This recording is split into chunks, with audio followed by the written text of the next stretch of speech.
Le VIH, ça apprend ça.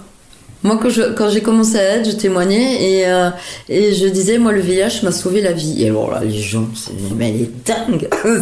Et c'est vrai. Si tu veux vivre avec le VIH, tu es obligé de prendre soin de toi. Alors, ça ne vient pas comme ça, hein. En 6 mois, c'est pas vrai. Hein. C'est un travail sur des années. Mais il n'empêche, tu transformes. Et moi, je suis arrivée à un moment de ma vie où j'ai une qualité de vie, franchement, que je kiffe, quoi. C'est... voilà.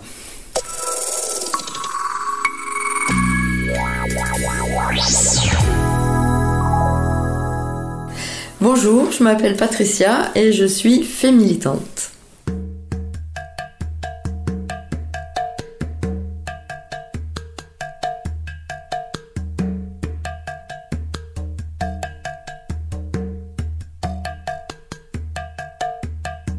C'est un max de bruit qui aura 10 ans l'année prochaine, qui est à l'origine de l'association constituée.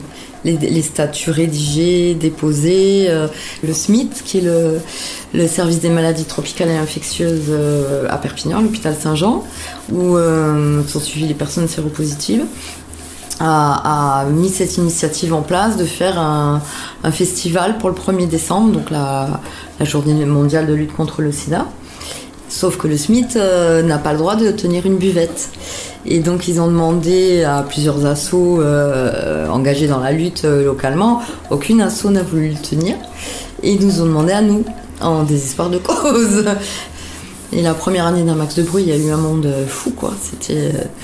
Et c'était assez impressionnant de voir tout le monde contre la buvette. Et on a assuré.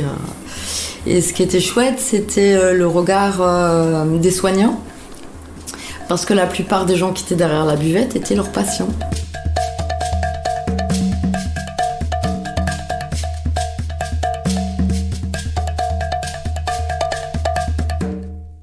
Les féminilitantes, à la base, le nom.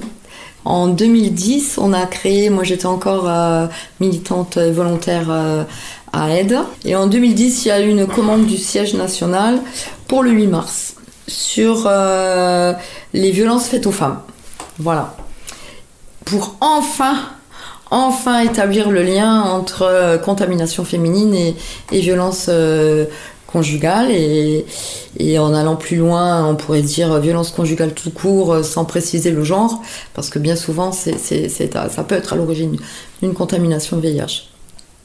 Et donc voilà, le siège de Aide nous fait cette commande, moi je réceptionne ça, et il y avait un jour d'accueil à Aide, et il y avait pas mal de filles à ce moment-là à Aide. Et je leur dis ça. Curieusement ou pas, ça a parlé malheureusement à toutes. Ça a résonné pour toutes les filles qui étaient là. Et donc voilà, les filles militantes sont nées comme ça parce que ce travail sur le témoignage qui a été fait à la fois par des filles de Aide et à la fois par des filles d'une asso qui s'appelle l'APEX à Perpignan, qui accueille donc des femmes en prise avec la violence conjugale. On a construit ce témoignage, ça a été un moment très très beau, où des filles qui s'étaient jamais rencontrées en une après-midi, elles ont partagé, à Aide, même cadre éthique que chez nous, ou plutôt chez les filles, même cadre éthique que Aide, confidentialité, non-jugement, et nous on rajoute la bienveillance. Et on a construit ce témoignage, et ensuite ces filles ont eu envie de continuer à faire des choses ensemble. Donc pendant un peu plus d'1 an, 2 ans, on s'est réunis tous les lundis, et là on a engagé un travail on a appelé ça au début ça s'appelait le groupe Femmes de Aide. Et donc au bout de quelques temps, ça nous a pris le chou de s'appeler le groupe Femmes de Aide, et on s'est baptisé les Féminilitantes.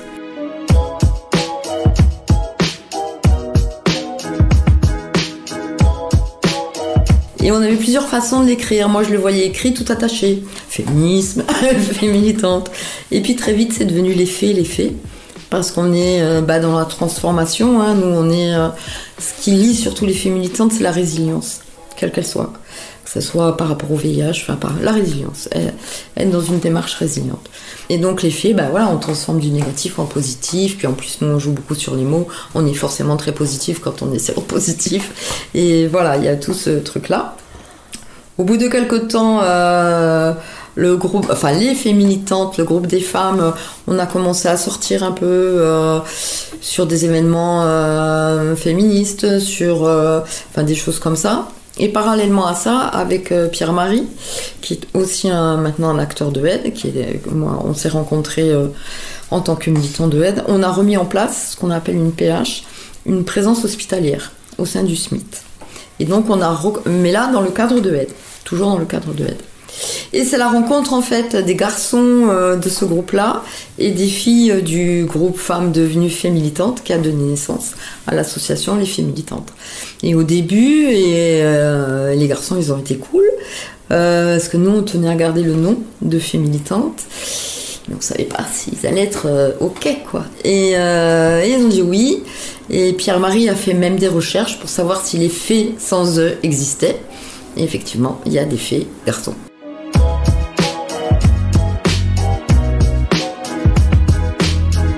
Le but premier de l'association, c'est de permettre aux personnes qui vivent avec une pathologie chronique, notamment le VIH et ou le VHC, le virus de l'hépatite C, de rompre l'isolement.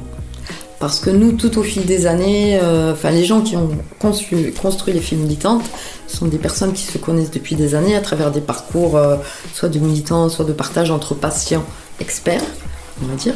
On s'est aperçu que l'isolement, c'est le pire, quoi. C'est ce qui tue.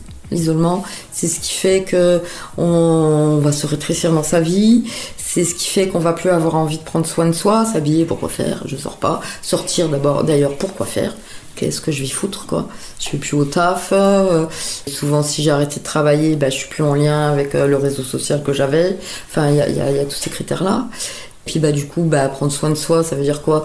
Quand on vit avec une pathologie chronique, ça veut dire vivre avec un traitement toute sa vie. Donc, prendre un traitement, pourquoi faire? Pour rester chez moi, vivre entre deux écrans, la télé, l'ordinateur, il y a tout ça. Donc, en premier lieu, c'est ça. Très vite, on s'est dit, qu'est-ce qui fait sortir les gens de chez eux? Et surtout, qu'est-ce qui leur donne envie de revenir? C'est le plaisir. Et donc, c'est aussi en mettant des choses en place, des ateliers où les personnes elles vont retrouver une estime d'elles-mêmes parce que tout le monde a des compétences. Donc le jeu, c'est aussi de retrouver la résilience. C'est pas d'un coup devenir quelqu'un d'autre. C'est aussi quand même garder ce qu'on était avant de se prendre un immeuble sur la tête, par exemple. Quand on apprend une pathologie lourde, que ce soit le VIH ou une autre. Dans les faits, actuellement, il y a un garçon, il a une leucémie. Bon, certes, c'est pas le VIH, mais enfin, une leucémie, c'est pas terrible non plus. Et en plus, avec une autre pathologie, parce qu'on peut vivre avec plusieurs pathologies graves. C'est de se reconstruire une image de soi positive. Donc, forcément, il faut quand même faire appel à ce qu'on était avant, quoi. On a des compétences et on les a toujours, ces compétences-là. Donc, nous, tout ce qu'on met en place, on appelle ça atelier. Voilà, c'est des ateliers. Voilà, donc on fait de nos petites mains, bien ou mal, peu importe, mais on fait.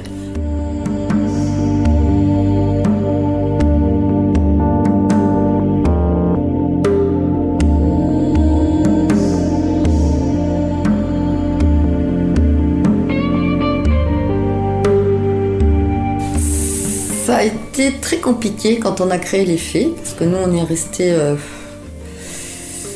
Moi, j'ai démissionné de aide au bout de 10 ans, à peu près, parce que j'étais plus...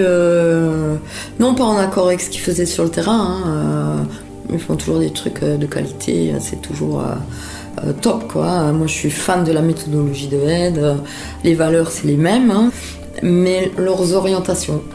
Et puis que aide, du coup, est devenue au fil des années, parce que les personnes séropos, maintenant, il y a des traitements. Donc c'est vrai que c'est différent qu'avant, mais ça reste quand même particulier de vivre avec le VIH. Et donc les financements ont orienté l'action de aide sur la prévention plus que sur le soutien et l'accueil des personnes séropositives. Et les faits, ça a été ça, et puis ça a été aussi une envie de plusieurs personnes, quoi. En fait, on a refait ce qu'on a connu dans aide. Avec, bien sûr, on a évolué, mais la base, c'est ça, on a refait ce qu'on a connu dans aide à Perpignan, ce qui était déjà quelque chose d'assez différent de ce qui se passait dans le réseau, où essentiellement, il n'y avait pas de salariés à Perpignan, moi quand je suis arrivée à aide à Perpignan. La plupart des personnes étaient soit des personnes séropositives, soit des conjoints de personnes séropositives, donc c'était vraiment une énergie particulière, quoi.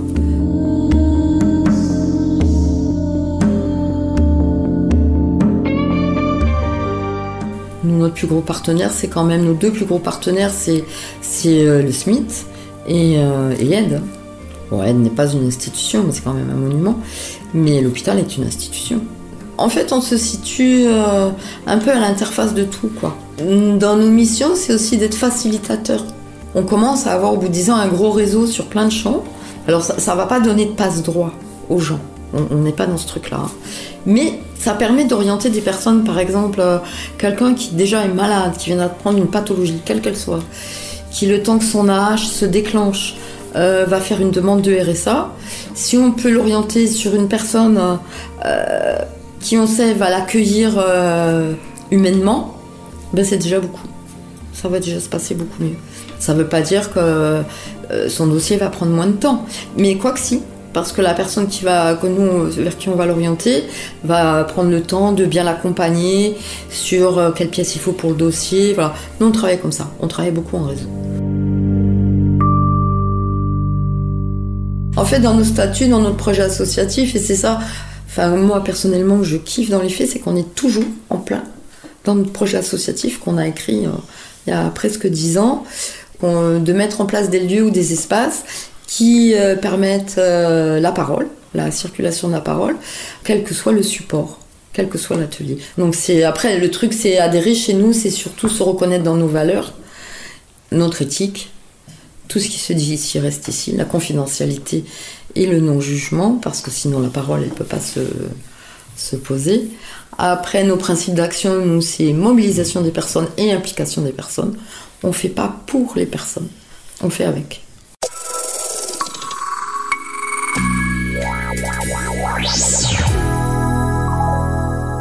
Merci à la fée Patricia pour son témoignage. Les fées militantes sont basées dans leur maison, la rue Chauffée, dans le village de La Tour de France, dans les Pyrénées-Orientales. Elles tiennent une permanence dans les locaux de l'association Aide à Perpignan. Contacts et renseignements, consultez le profil Facebook Les Fées Militantes. Propos recueillis par Abel Bargaud, musique d'Alexander Nakarada, Joachim Carud et Kevin MacLeod. Les Fées Militantes, un podcast natif de Sédition, sédition au pluriel.fr.